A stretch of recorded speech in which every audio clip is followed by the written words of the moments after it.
Now let's go down here. Here's where we put in our targeting that we figured out. So here's where we're going to put in the location. Let's just put in here United States. Okay. Now you can choose here some very specific things, again, depending on your campaign. My default is everyone in this location. Obviously, it depends what it is that you're doing. So one of these may be more applicable to you. So you choose whichever one works best, but I'm just going to do everyone in this location. And I'm doing it by countries here because I'm going broader. However, you can do local targeting. You can put in an exact address of, say, a hotel or whatever it is, or a city. You can put in zip codes here, and you can target some very specific areas. So, and you can choose if you want to expand it for, say, for example, 10 miles around there, 25 miles around, etc. That's very helpful when you're doing local advertising. Here's where you can choose the ages. So let's say, for example, I want to do men and women, ages 25 to 54. So let's choose that. I leave the languages blank, even though I am usually running ads for English speaking. I leave it blank. And the reason is that the languages option here, and Facebook has actually told me this from an internal source, the language option here is actually pulled from when people indicate the language in their profile. And they told me that quite a lot of people don't actually choose the language in there. So if you do put English in here, you are limiting yourself to everyone who's actually put in that option into Facebook. And some people like to be funny, right? Like some people like to choose, oh, I talk like a pirate, because I think there's actually pirate language or something in there, whatever. So I just leave it blank, and then I let the ad draw the right people towards it in terms of the language there. Now here's the interest targeting, okay, that we talked about. If you have all your interests in, say, like a little notepad, you can just actually copy and paste them all in here and they will come up. Remember, we were doing Infusionsoft as an example, so we've got this here. You can further browse over here if you want to. You can use the suggestions over here as well, for example, whatever.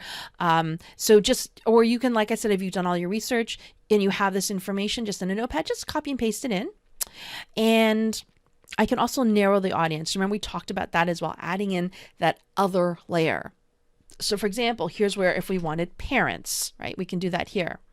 Now on the side here, it's actually showing us how defined our audience is. And right now, I like an audience to be at least 1 million. Again, local business targeting is different when you're doing local targeting. I know sometimes that I have some ads running where it's to small towns, and it is what it is. If your town is 44,000 people, your town is 44,000 people, and that's your targeting. But when we're looking at doing, say, international ads or ads across the United States or something like that, I'm looking for a bigger audience. So I'm looking for at least 1 million or 2 million here. So this is where I'm going to start adjusting things. You know, maybe I need to adjust my audience. Maybe my audience is too narrow, right? So maybe I'm not going to put parents in there. Maybe it's, you know, something else. Maybe I don't even put demographics. I don't know. Maybe I do married.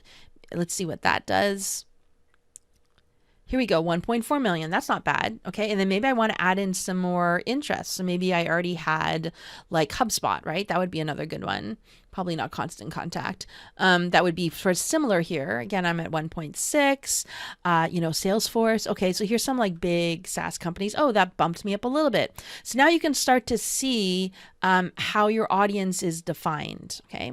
And then you can start doing this here, and you can keep narrowing it further and further and further. I usually leave this blank. I don't click to expand my detailed targeting just because I want to see how well my targeting is, the research that I've done. Now, because this is a cold audience, remember, in our plan, we plan to exclude certain audiences. We're going to exclude all of our warm audiences because remember the different awareness levels in our customer journey.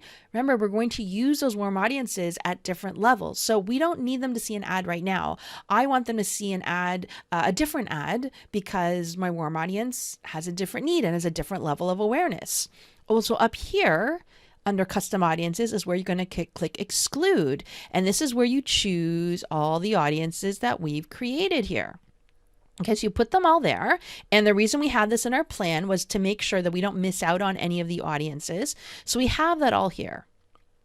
And I would also, again, for this is for cold, I would drop down here and I'd say exclude people who like your page.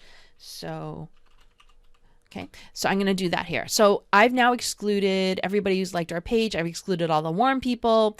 And what I would then recommend you do is click save this audience. So save it. You can give whatever name you want to this audience here, and you can save it. So now next time you need to run an ad set, you just have to go in here and you can just choose saved audience, and it'll populate over here and you just have to select it. So now you don't have to go through all of this work. You can even, when you have a saved audience, you can also edit that audience, and the button down here will say save as new or update. So you can update the existing audience that you have, or you can save it as a brand new one. So that way, again, you can just avoid having to go through all of this work the second time around. So another setup option is the placements. As I mentioned and showed you in the slide, we have a number of different placements down here. I just clicked edit placements so we can see what they all are. And if you want to, you can go over here and you can deselect or select the exact placement if you want to break out your ads that way. And yes, some people like to do this. Some people like to do, say they only want to show an ad on Facebook. Right? So I can deselect that, and you can see here it's 7 out of 14 placements. And I can even decide I want to go in here. Well, I don't want it to go in the right-hand column. I don't want it to show stories. I just want it in the news feed. So I can definitely do that. Undeselect these ones. Maybe I just want it all in the news feed for Instagram and Facebook. So I can do these two. So you can just do whatever combination you want. And you can also choose whether it's just mobile or just desktop. I tend not to do that. I used to do that, but I find that the more we lean into Facebook's algorithm, the better it is. Because as a pixel gets smarter and smarter and smarter, I like to let Facebook do all the heavy lifting for me. So when I'm doing a campaign for the very first time, I'll just use automatic placements, because I also want to see where kind of Facebook places stuff. As you get more and more information about where your audience is coming from and what where your best audience members are coming from, then you can kind of figure it out. Like maybe you figured out that, oh, your best buyers are all coming from Instagram. So then you want to make sure that you adjust this so that it only shows to people on Instagram, as an example. Now down here is, I'm just going to leave it as conversions. Normally, whatever Facebook tells you to do over here, I just leave it. Obviously, you have other options you can choose, but we want conversions. I wanted to look for people who are going to register for my webinar. The conversion window here, you have a couple options here.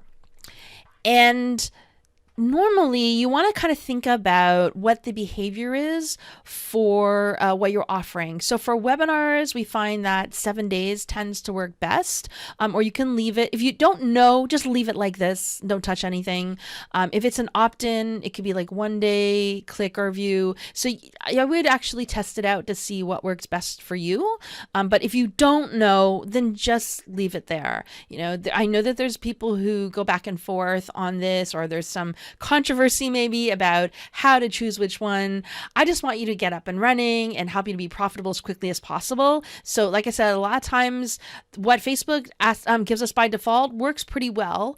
And I also find that if you go to move towards what Facebook is recommending you to do, then things tend to work a little bit better. So I'm just going to leave it like that for now. And I'm just going to leave the delivery as standard. You can choose accelerated if you want for whatever reason. I just prefer to use standard. I feel sometimes accelerated is still just telling Facebook, hey, spend my money as fast as you can. And so it just does it. And you don't get as good targeting because the priorities have changed. The priorities have now changed to spend money as opposed to find the best people for my campaign. So that's how we would set up the ad set part.